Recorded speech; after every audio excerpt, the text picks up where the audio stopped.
종합제TV 시청자 여러분 안녕하십니까. 2019년 8월 25일 일요일 밤 11시입니다. 이 동양에서는 이런 문구가 있습니다. 비리법권천. 비는 그러니까 비리란 뜻이죠. 비는 이치에 당하지 못하고 이치는 법에 당하지 못하며 법은 권력에 당하지 못하고 권력은 하늘에 당하지 못한다. 비리법권천. 한자로 쓰면 이렇습니다.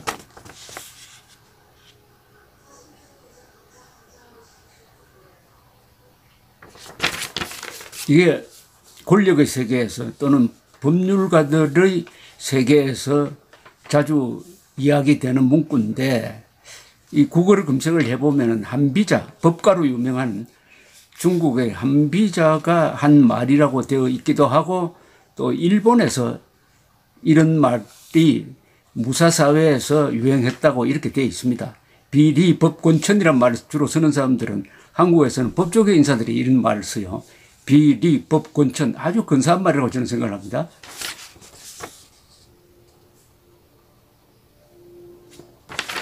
그러니까 그릇된 것은 이치에 당하지 못하고, 이치는 법에 당하지 못하고, 법은 권력에 당하지 못하고, 권력은 하늘에 당하지 못한다. 이게 아마 조국 전 민정수석이 아주 뼈에 사무치게 지금 실감하고 있을 것이라고 생각합니다. 지금 조국 씨는 법을 만진 사람입니다. 그리고 권력도 만졌어요. 법의 힘과 권력의 힘을 잘 아는 사람인데 요사이 당하고 있습니다. 누구로부터 당합니까? 바로 하늘로부터 당합니다. 천. 동양에서 천은 주로 민심을 뜻합니다. 국민, 백성 또는 역사 뭐 이런 거죠.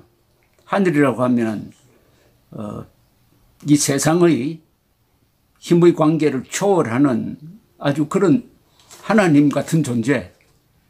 그것이 구체적으로 말하면 동양에서는 민심, 역사의 흐름 뭐 이런 걸 뜻하는데, 바로 조국 씨가 당하고 있는 것은 법이 모자라서도 아니고 권력이 없어서도 아닙니다. 하늘이, 민심이 화를 내니까 권력이 작아져 버리고 말았습니다.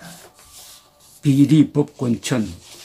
그것을 잘 보여주는 사례가 있습니다. 오늘 딸의 부정입학 의혹에 대하여 사실상 사과한 조국 법무장관 후보자에 대해서 사과하자마자 비난이 쏟아지기 시작을 했습니다. 왜냐? 자신이 씨를 뿌렸어요. 서울법대 교수 시절이던 2010년 9년 전이네요. 이명박 정부 시절에 유명한 외교통상부 장관이 딸이 외교부에 특채되었다 하는 폭로가 있어가지고 사퇴를 했습니다만, 그 사퇴를 앞두고 있었을 때 이 조국 씨가 자신의 페이스북에 올린 글이 오늘 유명해졌습니다. 파리가 앞발을 싹싹 비빌 때 이놈이 사과한다고 착각하지 말라는 말을 남겼다고 합니다. 오늘 인사청문회 준비단에 출근하면서 기자들에게 당시 존재했던 법과 제도를 따랐다고 하더라도 그 제도에 접근할 수 없었던 많은 국민들과 청년들에게 마음의 상처를 주고 말았다. 기존의 법과 제도에 따르는 것이 기득권 유지로 이어질 수 있다는 점을 간과했고 국민 여러분께 참으로 송구하다 이렇게 이야기했는데, 기존의 법과 제도를 따랐다고 하면 법을 어긴 게 없다라는 이야기가 되는데 그렇지 않습니다. 수많은 의혹이 있습니다. 한두 가지가 아닙니다. 이것은 검찰에서 수사를 하면 금방 밝혀질 만한 의혹입니다. 그러나 본인은 법을 어긴 적은 없다라고 이렇게 강변을 했습니다.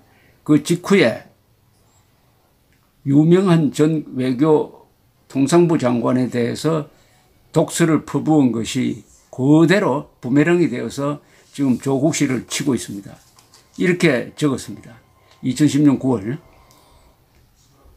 유명환 장관은 야당 찍은 사람은 북한 가라는 충성 발언으로 장관직을 유지했지만 결국 다른 데서 터지고 말았다. 옷 벗는 것은 시간 문제. 외통부 내에 암암리에 존재하는 음스제가 이번에 드러난 것은 다행이다. MB 주변에는 공정한 사회에 반하는 인간만 득실 그림을 보여주는 사건이다.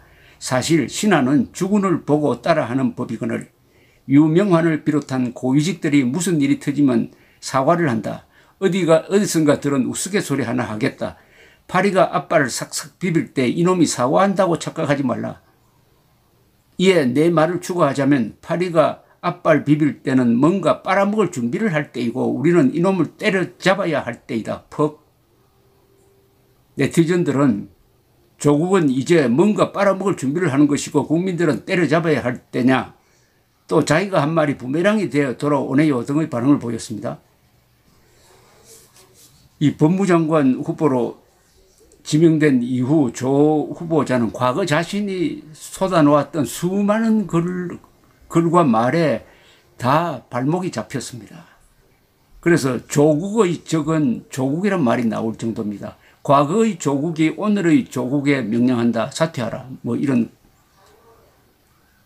이 조국적이라는 말도 있습니다. 조국의 적은 조국, 조로남불. 조국이 하면 로맨스, 남이 하면 불륜, 문조동맹이라는 말도 등장했습니다. 문재인 그리고 조국동맹이라는 뜻입니다.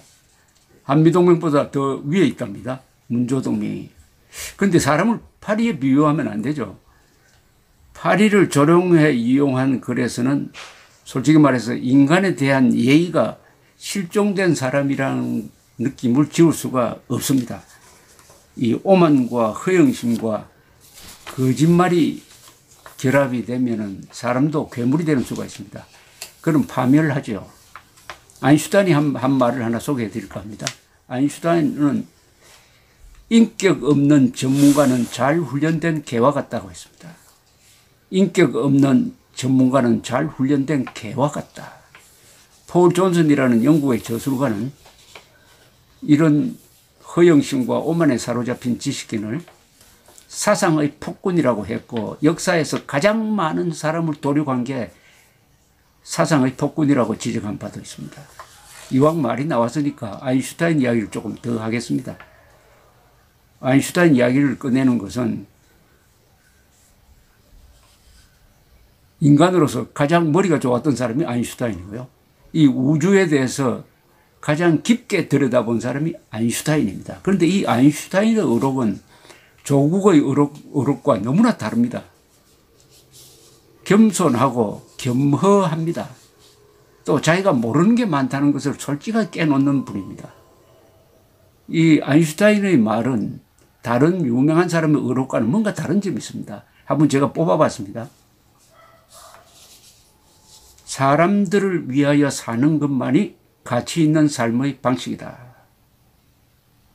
위대한 정신을 가진 사람이 용기를 내어 지성을 발휘하여도 평범한 정신을 가진 이들은 그것을 잘 이해하지 못한다.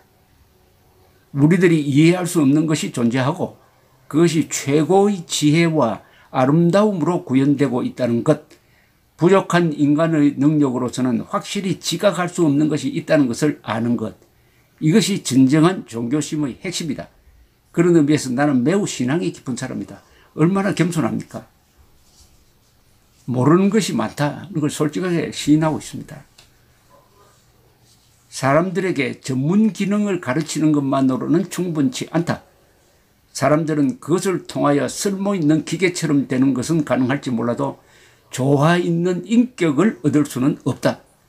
아름다운 것과 도덕적으로 올바른 것에 대한 뛰어난 감수성을 함양하지 않으면 안 된다.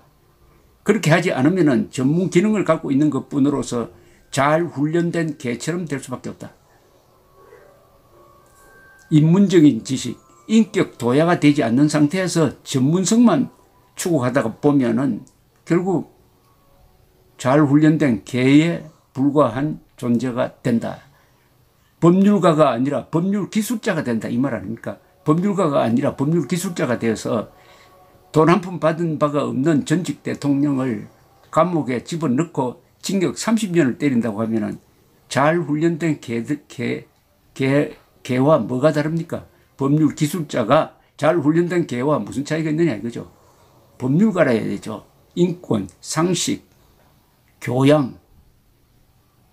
나는 평화주의자일 뿐만 아니라 전투적 평화주의자이기도 하므로 평화를 위해서 기꺼이 살 것이다. 아주 멋진 말입니다.